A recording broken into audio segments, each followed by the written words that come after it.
retrouve à Calvignac avec Tariq. Bonjour Tariq. Bonjour Stéphanie. Comment vas-tu? Ça va, super. Bon, super. Ouais. Donc Tariq avait parlé, donc pour ceux qui ont lu le magazine, sa année numéro 1 qui était sur le thème du bonheur. Tariq avait été interviewé et tu avais parlé un petit peu de la sophrologie qui est ton métier. Tout à fait. Ouais. Je vais présenter un petit peu la sophrologie quand on s'était rencontrés, Ouais. pour expliquer un peu une séance type, et puis j'avais proposé un petit conseil aussi, je me souviens. Exact. Et voilà.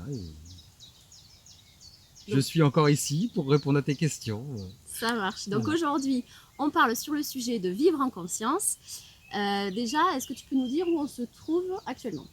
Alors ici, on n'est pas très loin de là où j'habite, donc Calvignac, au-dessus du village, et c'est un chemin que je fréquente assez régulièrement pour marcher autour de chez moi. En fait, c'est un petit chemin très agréable, voilà, où on traverse d'un côté de la butte à l'autre, et c'est un endroit que j'aime particulièrement, donc je suis content qu'on se retrouve ici. C'est un moment de partage et puis en plus il fait super beau. Vous Ouais. pouvez peut-être entendre les oiseaux. On a des fleurs, on a croisé des orchidées sauvages. C'est vraiment magnifique. Ouais. Donc aujourd'hui sur le thème de vivre en conscience. Mm.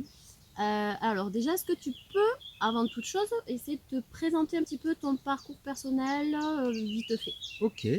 Et alors moi, je suis sophrologue depuis maintenant, j'ai été diplômé il y a 2 ans, déjà un peu plus. Et en fait, c'est arrivé progressivement, à force de m'intéresser en fait à plein de choses comme le yoga, pour mon bien-être personnel en fait, et pour me permettre de résister un peu à la pression du travail que j'exerçais avant. Une pression de ponctualité notamment, j'étais dans les transports donc, en commun, j'allais dire non, dans l'aérien et dans le ferroviaire. Ok. Et donc il y a cette pression de la ponctualité qui fait que voilà, il a fallu que je trouve des solutions à côté, et qui m'ont amené de fil en aiguille à pratiquer du yoga, la méditation, et à me recentrer de plus en plus pour libérer un peu le bien-être à l'intérieur. Et c'est comme ça que je suis arrivé finalement à me reconvertir pour devenir sophrologue. D'accord, Voilà. super parcours. Ouais, super chouette. Ouais. En plus, ici, l'endroit est quand même assez rêvé Oui, pour pratiquer la sophrologie. ouais, Donc vrai. du coup, tu proposes des séances collectives, comment ça se passe? Collective, dans un premier temps, ce qui m'intéressait, c'est justement le fait de proposer les séances de groupe pour amplifier un petit peu les phénomènes par rapport au nombre qu'on va être dans la séance. Parce que je ressens qu'il y a comme un effet, justement, je te dis, amplificateur lorsqu'on est plus nombreux sur une séance, et qu'on peut aussi s'apporter sur les phases d'échange qui sont donc en début et en fin de séance, à travers l'écoute. L'écoute d'un plus grand nombre amène aussi à prendre conscience un peu plus de ce qu'on va exprimer, de ce qu'on va partager. Ça amène aussi au lâcher prise un peu plus. Et je trouve que la force du groupe apporte beaucoup dans les séances de sophrologie. Après, je commence à proposer aussi des séances en individuel, parce que finalement, c'est aussi une technique qui peut être un peu plus personnalisée. Donc, lors de séances individuelles notamment, où on vient peut-être apporter des techniques, des méthodes plus particulières, adaptées à une problématique ou non, mais en tout cas adaptées à une personne. Ouais. Voilà. C'est un peu plus personnalisé en fait. Tout à fait, ouais, c'est ça. Après, quand même, dans les séances de groupe, on voit, parce que j'ai quand même assisté à une séance un Ouais. petit peu pour voir comment ça se passait, et on voit que le côté échange et partage, qui est très présent dans les séances, Ouais. c'est vraiment intéressant. C'est le côté intéressant, moi j'ai trouvé, personnellement, Ouais. et peut-être un peu plus ouvert qu'en séance individuelle au final.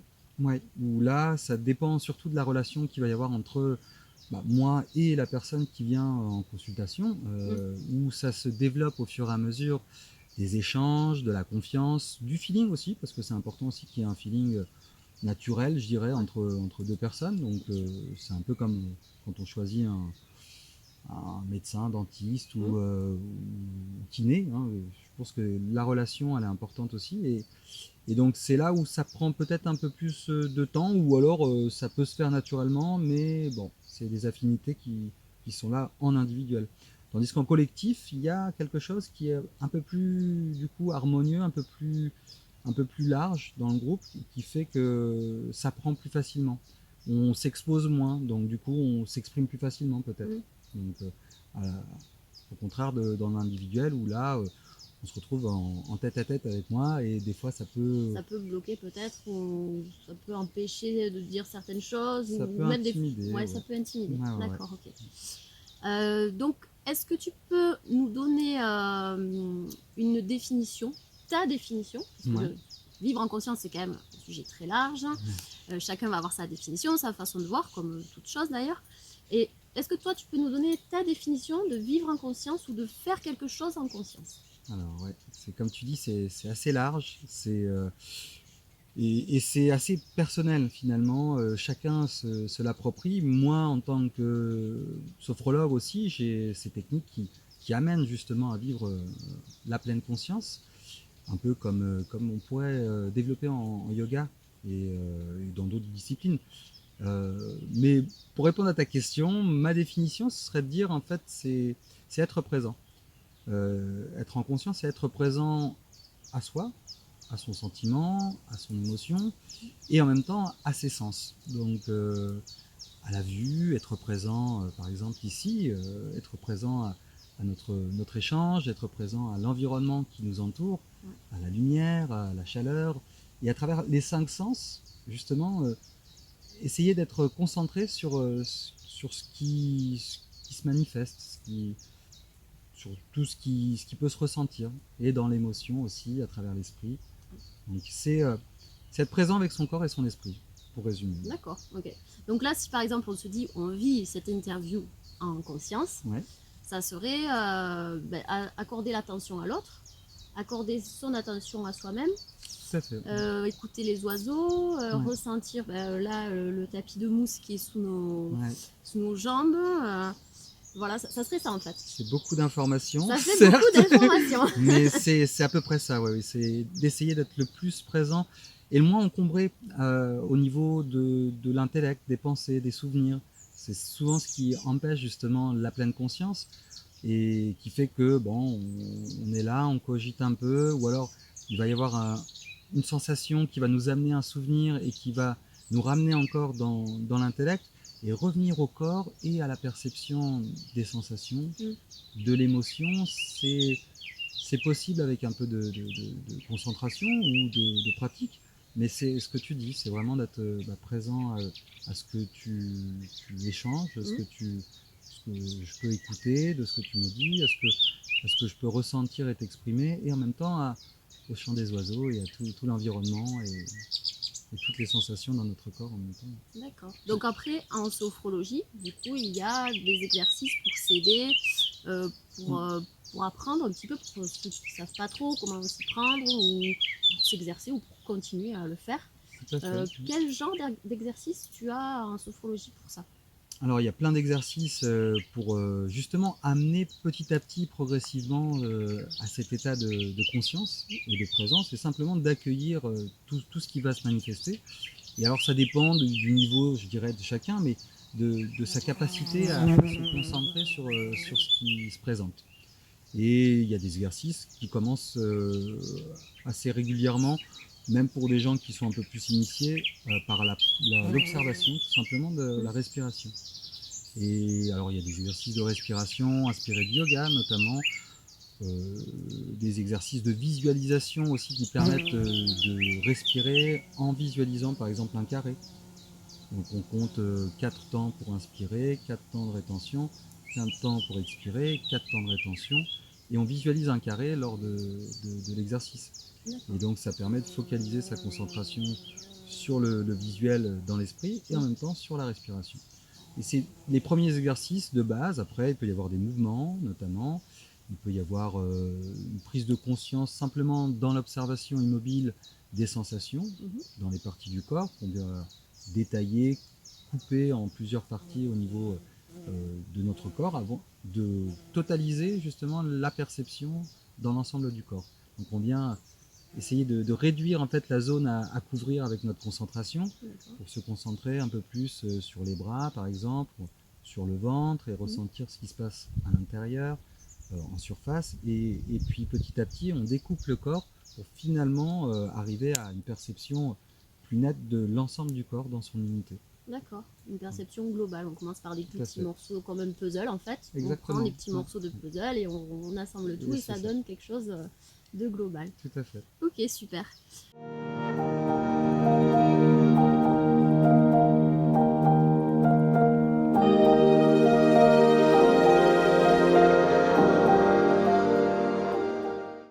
Tu as fait un article dans notre magazine, Oui. dans le numéro 1, où tu parlais du bonheur.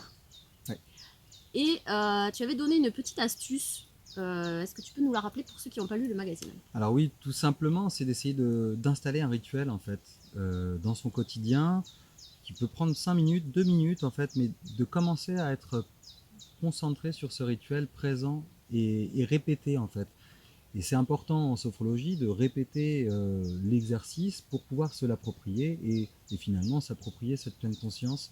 Et donc pour le bonheur, j'avais suggéré notamment ce petit rituel du matin où pendant 5 minutes, on prend le temps d'observer toutes les sensations en se baladant par exemple dans son jardin, mais en restant sur ses habitudes, hein. Mm. Simplement en amenant un peu plus de lumière sur ce qui va se passer. Ça peut être sous la douche, ça peut être mais au petit déjeuner, de rester présent aux saveurs, à la sensation de toucher, de la cuillère par exemple, si on mange des cornflakes, ou de la tasse de café, la température de la tasse, et de finalement de se laisser 2-3 minutes en pleine conscience, concentré et avec cette intention-là.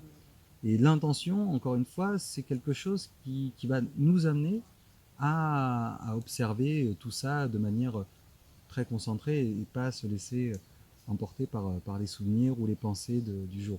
Donc c'est, voilà, installer ce rituel, c'est ce que j'avais suggéré la dernière fois. Ouais, c'est d'ailleurs une très très bonne idée puisque c'est quelque chose qui est applicable et facilement applicable à n'importe qui Tout à fait. au quotidien, même si on n'a pas trop le temps des fois le matin ou quoi. On peut prendre 5 minutes par jour, Bien même le sûr. matin ou bien le soir aussi, ça peut être. Oui, oui, ça peut être le soir. Et on peut toujours prendre 5 minutes quand même pour faire ça et pour se sentir mieux et plus en conscience justement. C'est ça, ouais. Et de prendre ces 5 minutes-là, là où on peut le faire plus facilement en fait. Oui. Là où on le fait avec le plus de plaisir. Ça peut être le matin, le soir, le midi ou en plein après-midi. Là, on a cette disponibilité où on peut prendre ce temps. Ça peut être pendant la promenade du chien. Ça peut être quand on va se coucher le soir, de prendre 5 minutes pour ressentir le relâchement musculaire lorsqu'on s'allonge sur son matelas, par exemple. Et de laisser un petit peu les sensations monter et Venir contempler, d'elles-mêmes. voilà, contempler et observer de manière passive. Ouais, en fait, il faut pas que ce soit une contrainte. Il faut pas se dire, ah ben là j'ai 5 minutes, il faut que je le fasse. Ouais. Non, il faut vraiment le faire quand on en a Ouais. envie, quand on a le temps et quand on est vraiment impliqué dans la chose. Et là où ça nous fait plaisir. Ouais. Là où ça nous fait plaisir, si on aime savourer des bons plats ou cuisiner, c'est prendre le temps en conscience de cuisiner par exemple. Si on aime marcher, c'est prendre le temps d'observer en conscience le mouvement pendant la marche, ce qui va se passer autour, le chant des oiseaux. C'est de le faire avec ce qu'on aime. Ça peut être 5 minutes lorsqu'on joue d'un instrument de musique. Et bon, là, ça se fait assez facilement pour les musiciens, mais d'amener encore plus cette conscience lorsqu'on joue d'un instrument à venir vraiment s'attarder sur la sensation de toucher. On va être beaucoup plus dans l'écoute lorsqu'on est musicien, mais de s'attarder sur d'autres sensations intérieures, par exemple sur la posture, enfin, et d'amener ces 5 minutes là. 5 minutes tous les jours, régulièrement sur des choses qu'on aime, et petit à petit d'installer cette habitude. D'accord. Et du coup, est-ce que ces habitudes, selon toi, pourraient conduire ou être une partie du bonheur? Pour moi, oui. Alors le bonheur, c'est vrai que c'est encore quelque C'est chose encore un sujet très vaste. large à définir, et le bonheur des uns est différent du bonheur des autres. Bien Donc sûr. chacun y trouve en fait sa définition, là encore une fois. Mais le fait d'installer ce genre de rituel amène à être plus en conscience et plus présent. Et pour moi, c'est le début du bonheur. C'est-à-dire qu'on se détache de choses qui n'existent pas encore. C'est-à-dire de tout ce que peut développer l'intellect à travers des projections, des anticipations, des souvenirs, où on revient sur des souvenirs, qu'ils soient bons ou mauvais, hein, mais où on n'est pas présent à ce qui se passe. Et le fait d'être dans le rituel et d'être concentré sur quelque chose, même 5 minutes, ça amène justement à ramener cette présence au présent. Voilà. C'est un peu redondant, mais c'est vraiment installer l'esprit dans le présent et finalement ressentir avec encore plus d'intensité l'odeur d'une fleur, le chant de l'oiseau, la température, lorsqu'on est dans un moment agréable, on est dans une saison agréable là où il y a un temps clément, il y a un super beau ciel, et enfin voilà, c'est tous ces moments agréables qu'on va vivre avec beaucoup plus d'intensité en y mettant cette intention d'être présent à tous les sens et de rester ici et maintenant. Je dis souvent pendant mes séances. Ouais. Donc c'est vraiment ce côté être présent, et c'est ce que tu avais dit dans l'article d'ailleurs, Ouais. être présent à soi au présent. Exactement. Comme tu disais, c'est un peu redondant, mais c'est tout à fait ça. Ouais, c'est ça, c'est revenir au présent, et c'est pour moi aussi le début du bonheur. Voilà. C'est là où on va vivre intensément les bons moments. On peut vivre de très bons moments sans se rendre compte qu'on est déjà en train de penser à oui, tiens, il faut que j'aille chercher l'appareil photo pour prendre ça en photo, ou ah oui, tiens, je vais ramener la bouteille que j'ai mis au frais pour servir les enfants. Enfin voilà, mais on est dans des bons moments et on est déjà en train de réfléchir tout le temps à plusieurs choses. Et de prendre le temps, alors moi je prends ça un peu comme si on prenait une photo avec l'esprit d'observer et de figer un peu. Figer l'instant dans sa tête. Voilà, figer l'instant dans son corps et dans son esprit.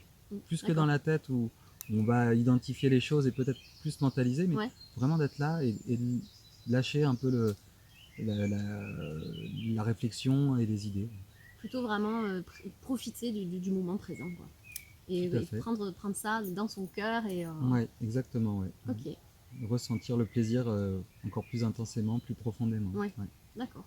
Merci. Avec plaisir. Merci à tous d'avoir partagé ce moment avec nous. Merci Tariq. Merci Stéphanie.